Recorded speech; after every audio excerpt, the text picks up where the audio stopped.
शक्तिमान पिता धन्यवाद करते हैं आज के सुंदर बाइबल अध्ययन के लिए। खुदावन हर एक को बड़ी बरकत दीजिए, आशीष कीजिए पिता, यीशु नाम से मांगती हूँ, आमीन। पढ़ेंगे दूसरा राजा 4 अध्याय। अलीशा और एक विधवा। भविष्यवक्ताओं के चेलों की पत्नियों में से एक स्त्री ने अलीशा की दुहाई देकर कहा, तेरा दास मेरा पति मर गया है और तू जानता है कि वह यहोवा का भय मानने वाला था, पर जिसका वह कर्जदार था वह आया है कि मेरे दोनों पुत्रों को अपने दास बनाने के लिए ले जाए। अलीशा ने उससे पूछा, मैं तेरे लिए क्या करूं? मुझे बता कि तेरे घर में क्या है। उसने कहा, तेरी दासी के घर में एक हांडी तेल को छोड़ और कुछ नहीं है।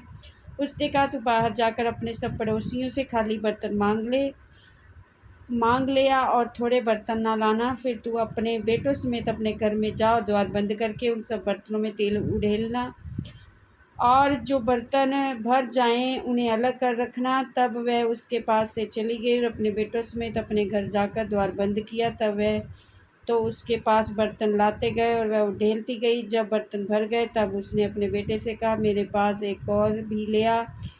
उसने उससे कहा, और बर्तन तो नहीं रहा। तब तेल रुक गया। तब उसने जाकर परमेश्वर के भक्त को ये बता दिया और उसने कहा, जा तेल बेचकर ऋण भर दे और जो रह जाए उससे तू अपने पुत्रों सहित अपना निर्वाह करना। अलीशा और सुनेमवासी धनी स्त्री। एक दिन की बात है, अलीशा सुनेम को गया जहाँ एक कुलीन स्त्री थी। उसने उसे रोटी खाने के लिए विनती करके विवश किया। अतः जब वह उधर से जाता तब वह वहाँ रोटी खाने को उतरता था। उस स्त्री ने अपने पति से कहा, सुन, ये जो बार बार हमारे यहाँ होकर जाया करता है, ये मुझे परमेश्वर का कोई पवित्र भक्त जान पड़ता है। हम भीतर एक छोटी उपरोठी कोठरी बनाएं और उसमें उसके लिए एक खाट, एक मेज और एक कुर्सी और एक दीवट रखें कि जब जब वह हमारे यहाँ आए तब उसी में टिका करे। एक दिन की बात है, वह वहाँ जाकर उस उपरोठी कोठरी में टिका और उसी में लेट गया। और उसने अपने सेवक गेहाजी से कहा, उस सुनेमी को बुला ला। उसके बुलाने से वह उसके सामने खड़ी हुई। तब उसने गेहाजी से कहा, इससे कह कि तू हमारे लिए ऐसी बड़ी चिंता की है तो तेरे लिए क्या किया जाए? क्या तेरी चर्चा राजा या प्रधान सेनापति से की जाए? उसने उत्तर दिया, मैं तो अपने ही लोगों में रहती हूँ। फिर उसने कहा, तो उसके लिए क्या किया जाए? गेहाजी ने उत्तर दिया, निश्चय उसके कोई लड़का नहीं है और उसका पति बूढ़ा है। उसने कहा, उसको बुला ले। जब उसने उसे बुलाया तब वह द्वार में खड़ी हुई। तब उसने कहा, बसंत ऋतु में पूरे दिन होने पर तू एक बेटा छाती से लगाएगी। स्त्री ने कहा, मेरे प्रभु मेरे परमेश्वर के भक्त ऐसा नहीं, अपनी दासी को धोखा न दे। स्त्री को गर्भ रहा। बसंत ऋतु का जो समय अलीशा ने उससे कहा था, उसी समय जब दिन पूरे हुए तब उसके पुत्र उत्पन्न हुआ।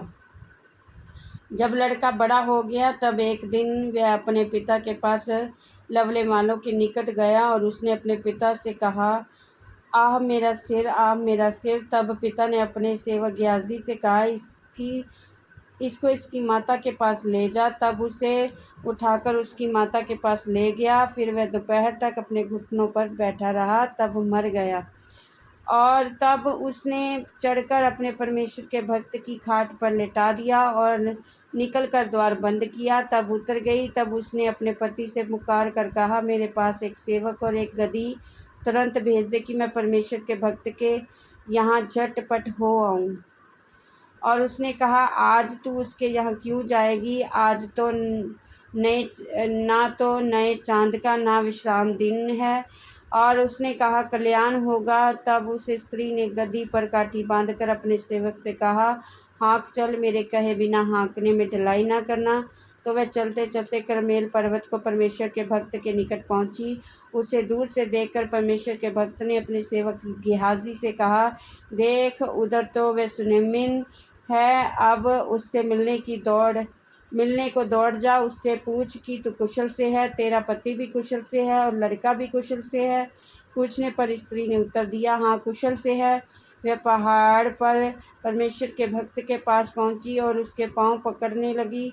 तब गेहाजी उसके पास गया और कि उसे धक्का देकर हटाए, परंतु परमेश्वर के भक्त ने कहा, उसे छोड़ दे, उसका मन व्याकुल है।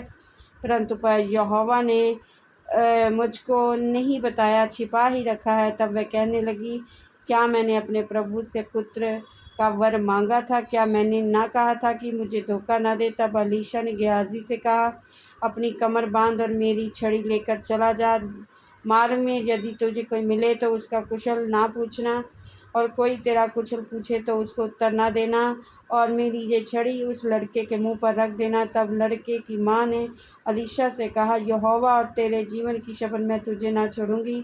इसलिए वह उठकर उसके पीछे पीछे चला। उनसे पहले पहुंचकर गेहाजी ने छड़ी को उस लड़के के मुख पर रखा, परंतु कोई शब्द ना सुन पड़ा और ना उसमें कोई हरकत हुई। तब वह अलीशा से मिलने को लौट आया और उसको बतला दिया, लड़का नहीं जागा। तब अलीशा घर में आया, तब क्या देखा कि लड़का मरा हुआ उसकी खाट पर पड़ा है। तब उसने अकेले भीतर जाकर द्वार बंद किया और यहोवा से प्रार्थना की। तब वह चढ़कर लड़के पर इस रीति से लेट गया कि अपना मुंह उसके मुंह से, अपनी आँखें उसकी आँखों से, अपने हाथ उसके हाथ से मिला दिए, और वह लड़के पर पसर गया। तब लड़के की देह गर्म होने लगी। तब वह उसे छोड़कर घर में इधर उधर टहलने लगा और फिर चढ़कर लड़के पर पसर गया। तब लड़के ने 7 बार छींका और अपनी आँखें खोली। तब अलीशा ने गेहाजी को बुलाकर कहा, शूनेमिन को बुला ले। जब उसके बुलाने से वह उसके पास आई, तब उसने कहा, अपने बेटे को उठा ले। वह भीतर गई और उसके पांव पर गिरकर भूमि पर झुककर दंडवत किया, फिर अपने बेटे को उठाकर निकल गई।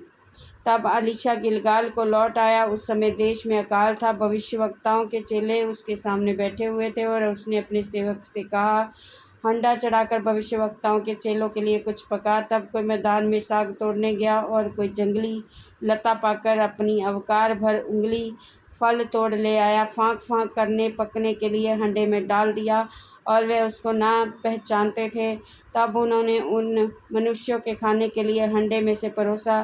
खाते समय वह चिल्लाकर बोल उठे, हे परमेश्वर के भक्त, हंडे में जहर है, वे उसमें से खा ना सके। तब अलीशा ने कहा, अच्छा, कुछ मैदा ले आओ।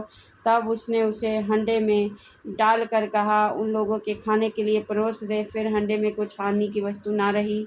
कोई मनुष्य बालशालीशा से पहले उपजे हुए जौ की 20 रोटियां अपनी बोरी में हरी बाले परमेश्वर के भक्त के पास ले आया। तो अलीशा ने कहा, उन लोगों के खाने के लिए दे, और उन लोगों को खाने के लिए दे। उसके टहलुओं ने कहा, क्या मैं 100 मनुष्यों के सामने इतना ही रख दूं?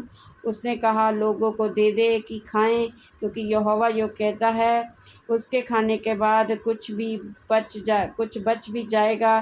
तब उसने उनके आगे रख दिया, और यहोवा के वचन के अनुसार उनके खाने के बाद कुछ बच भी गया।